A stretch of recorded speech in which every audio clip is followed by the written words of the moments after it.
Now you show me any other investment where you get those five things as I just explained them. You can do this with gold, you can do this with Bitcoin, you can do this with stocks. There's basically nothing else, and that's the answer why at least one in five, maybe two in five have. Welcome to Unstoppable Podcast with Harry Sardinas, inspiring conversations with influential millionaires, investors, thought leaders, entrepreneurs who are making a massive difference with their innovative products and services, and sharing the challenges and the wisdom of how they sold their first million. So tell us about how you, what get you inspired that even you were working, you decided to run a property investment business on the side. Do you have something in your back of your mind that regardless than working in corporate, um, you know, I need to take care of my own future because these people can come one day and tell me you fire and I don't know what I'm gonna do. So how you come up with this plan? Right. Well, there are two aspects to it, and if you allow me, I would like to touch briefly on both. The first one, you just asked me if you're an entrepreneur, what are the five steps?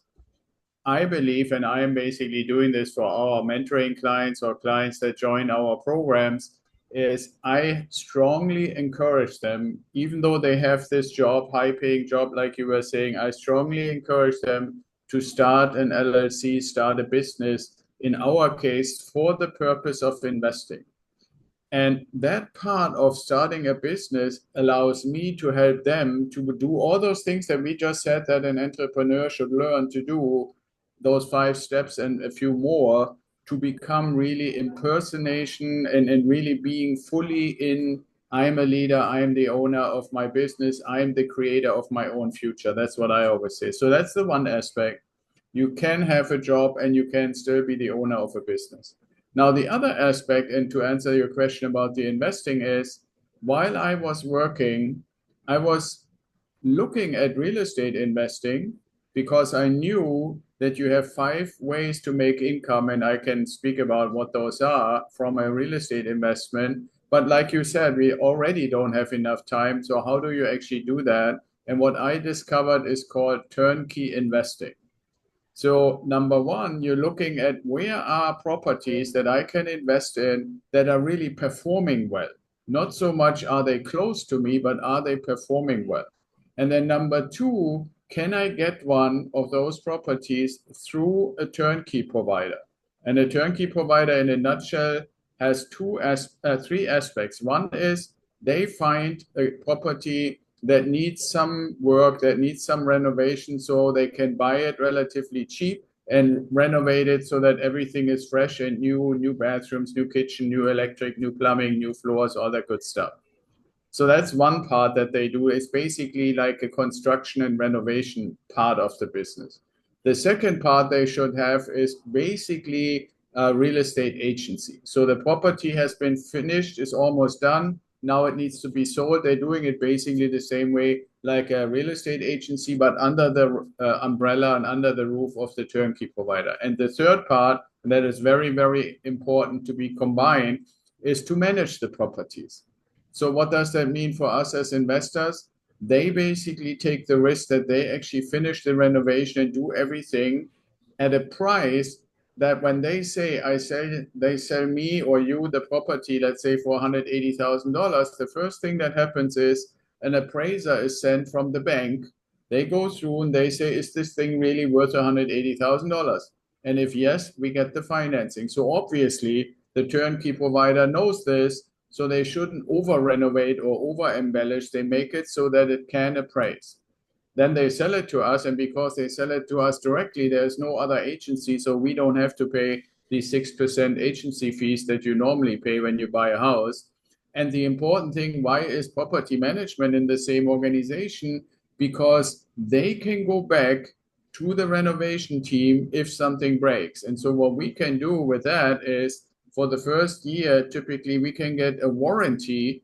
So everything that the renovators touch should be good for a year, right? Like it's basically new. So that means when the tenants move into this freshly renovated house and they start using everything, if anything isn't perfect, they can call property management. It's the same company and get it fixed from the renovation team. But here comes the most important part, Harry. How do you do this when you're still having your job and you're making good income? The turnkey provider is doing all of it. They're doing the finding, they're doing the renovating, they're doing the advertising, they go out with the appraiser, and they're doing the management. And then at the end of the month, they send you the money. That's why I can have a portfolio of 10 properties and I'm spending about 2 hours a month to manage the whole thing. And anybody who has a job can do that. So the name, can you repeat, Alex? Is the name is Turnkey Providers, right? Turnkey, like basically the Turnkey yeah, provider, like right? as if you basically as if you say, I see a beautiful house, I want it, I turn the key and open the door. Right? Mm-hmm. So yeah, the whole secret, Alex, is to identify the turnkey providers in the locations that you want to invest in the property. And we talk about a very interesting concept. You said properties that perform well. In this broadcast, Alex, we are a big fan of property investment. Number one, my first business was in property. We managed to sell over 5 million in London doing rent to rent. We're renting a room, a house, and then renting the rooms individually. I did this business for several years, so I'm very grateful for property, and I think that was my first business, and that's why in this broadcast we're interviewing 500 multimillionaires, 1 out of 5. Yeah, before it's 1 out of 5, 1 out of 6. Now I'm almost sure that 1 out of 5 of the entrepreneurs that come to this broadcast on Unstoppable, they are all property millionaires. So the question is the following. Can you, two questions. Number one, can you define in your own concept what a well-performing property is? And number two, why do you think that in this broadcast on Unstoppable, 5 steps how to make your first million, um, uh, why do you think that 1 out of 5 people that show up to these interviews, somehow they're property investors, they lots of them doing different strategy, development, warehouse, commercial, residential, buy to let, buy to own, flipping, all over United States, actually all over the world, but they're also coming from abroad as well. So these two things, number one, what is a property that performs well? And number two, why do you think that a property investment is a good vehicle to create wealth? And the statistic of this broadcast actually prove that. Yeah. So the answer to the first question, the way I at least approach it, and our clients, I teach them to approach it that way, is you want to have a few things, really easy things to say, is it even worth my time to look at it? And it doesn't matter whether it's a property that you find yourself or you get from a turnkey provider. To me, for a renovated property, I always like to see that it meets what's called the 1% rule. So if I have somebody and says, okay, I have this beautiful $200,000 property, I look at it, how close to $2,000 rent per month does it make? Because that's 1% of the purchase price. Now, if it's 1,950, I look at this also myself, exactly with this correlation that you do. Right. So that's, and obviously all the other things, does it have good schools? Does it have good transportation? Is it in a safe area? Is it a nice neighbor? All this other stuff. But that's the first thing to say. And what we are doing in our team at IdealWealthGrower is the different turnkey providers we're working with. They already know that we wouldn't even look at a property where it costs 200,000 and only gets $1,000 rent. We would just not look at it. So what happens is, they're basically not sending those to me. If it's not pretty close to 1%, they don't send it. Now, there's a little bit of a nuance I want to say for your audience. If you are looking to buy a brand new property, you can probably go down to about 0.8. So that would mean, like, if you had a $200,000 or $250,000 property, you can maybe go with like 2,100 or 1,800.